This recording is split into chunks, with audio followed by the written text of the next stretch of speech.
Voilà, donc je suis Gilbert Michel, j'ai 75 ans, je suis à la retraite depuis déjà pas mal d'années et durant toute mon existence, toute ma vie professionnelle, j'ai été instituteur, je m'occupais d'enfants qui étaient en difficulté scolaire.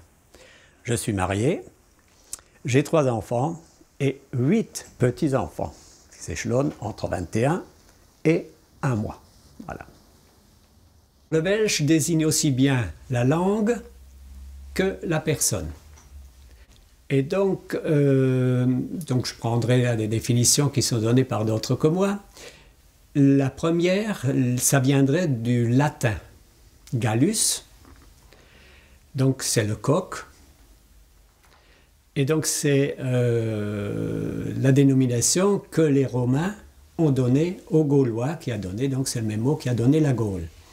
Ce qui veut dire que nous serions peut-être nous, les derniers, comme disait Germain Muller, des derniers descendants de ces coqs gaulois. Alors une autre définition, c'est une définition plus germanique, ça viendrait de Walt. Donc ce serait les Alamans qui auraient désigné une peuplade donc de la Gaule sous ce nom-là.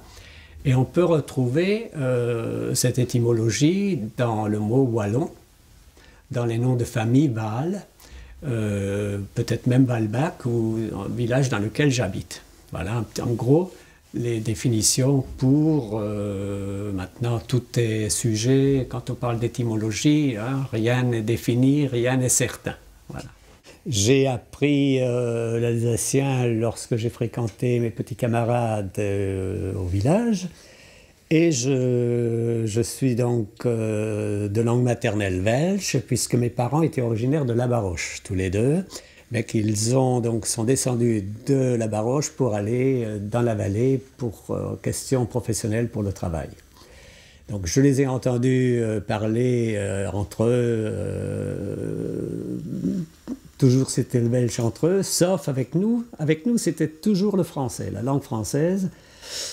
Pour les raisons que tout le monde connaît, il fallait que les petits français, les petits alsaciens apprennent d'abord le français en priorité.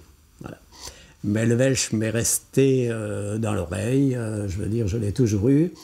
Même si je répondais lorsqu'ils me parlaient en patois, ça leur arrivait aussi, quand on se faisait engueuler, c'était souvent du patois, bien sûr. Et donc, mais je répondais toujours en français.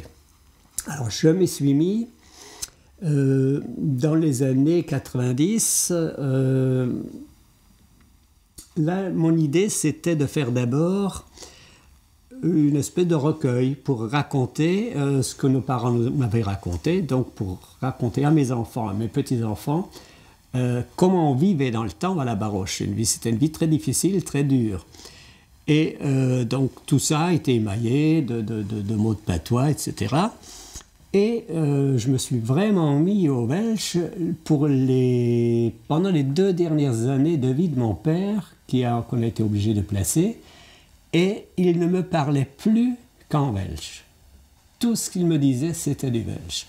Et donc je me suis efforcé, à partir de ce moment-là, de lui répondre pareillement pour lui faire plaisir et pas le déranger davantage, bref. Et je me suis même amusé à écrire de temps en temps. Je prenais des notes quand il me sortait une expression un peu particulière, un mot que je ne connaissais pas, ou très peu, ou très mal. Donc je notais. Et alors ça aussi, ça l'amusait. Et un jour, je n'avais pas noté grand-chose. Et puis à la fin de l'après-midi, lorsque j'avais été le voir, il me dit « Ben, il était ouais, vrai ». Ce qui veut dire, aujourd'hui, tu as peu travaillé. Alors, ça montre bien que lui aussi, ça lui faisait plaisir que je note certaines choses et que je prenne ce langage en considération. Aïe, quand j'étais gamin, quand j'étais tout petit, une fois j'ai revenu à Mojo. Et j'ai dit à mon père, tu sais, une taille, le Louis, et me traité de valchi cocombre.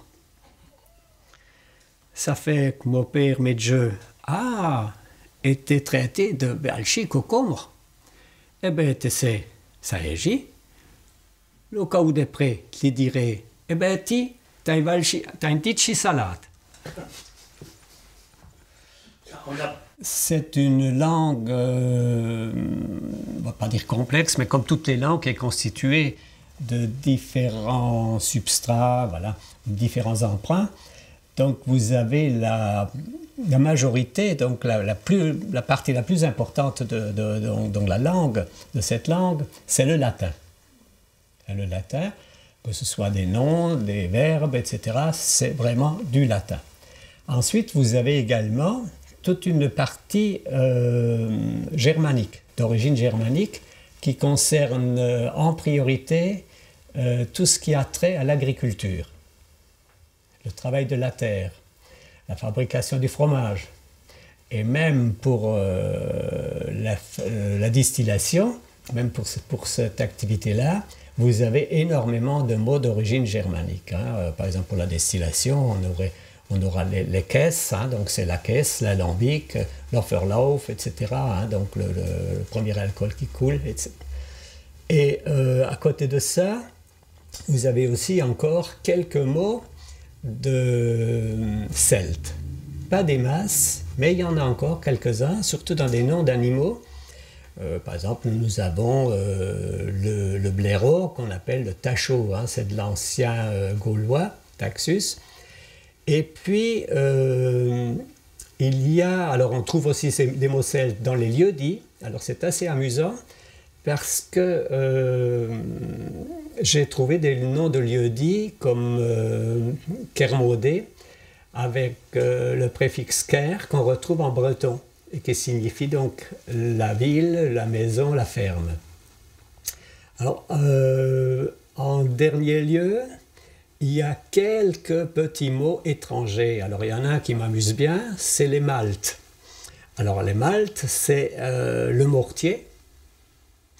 Et ça a été introduit par les maçons italiens, parce qu'il y a eu énormément de maçons italiens qui se sont rendus dans le pays belge, surtout après la Première Guerre et encore après la Deuxième, pour reconstruire tous ces villages qui avaient été détruits. Et alors, un mot qui m'a beaucoup amusé aussi, c'est un mot de polonais. Alors, je pense que ça a dû être rapporté lors des campagnes de Napoléon. Donc, c'est un mot lochik qui veut dire le fromage blanc. Voilà, un petit peu la constitution de notre langue. Nous avons fait 2 enquêtes sur la pratique. Donc, dans le village de Fréland et dans le village de La Baroche. Et on s'est rendu compte que les locuteurs courants, qui parlent encore couramment le belge, il y en a à peu près encore 5-6%.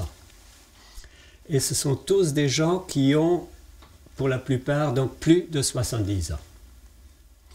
Entre 50 et 60 ans, les gens comprennent encore tout, utilisent encore pas mal d'expressions, le parlent occasionnellement.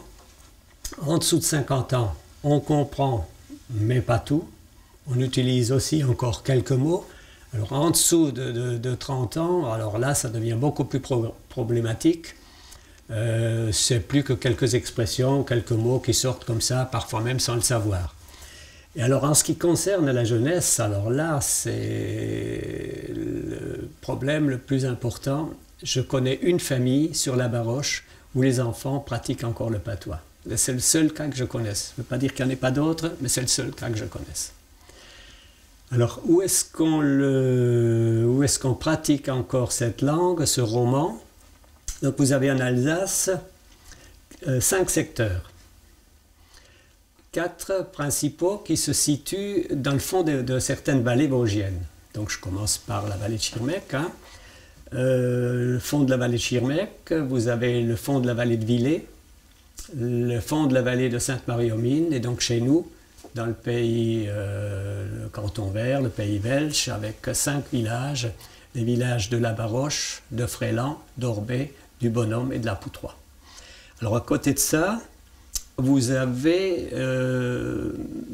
au niveau du Sundgau, donc à la limite du territoire de Belfort et du Haut-Rhin, vous avez là une douzaine de communes où on parle également encore, très occasionnellement c'est vrai, le patois, mais c'est un patois qui tire davantage sur le franc-comtois. Voilà, en gros. Dans les familles, de moins en moins, il y a de locuteurs. Hein. Je parle d'un cas personnel. Hein. Donc, mon épouse est lorraine, lorraine francophone. Donc, notre langue commune, ça n'est ni l'alsacien, ça n'est ni le patois, c'est le français. Ce qui fait que mes enfants connaissent très peu l'alsacien et très peu le patois. Donc si on veut faire quelque chose à ce niveau-là, que ça puisse perdurer, il faut en passer par l'école. Et peut-être aussi par tout ce qui est extrascolaire.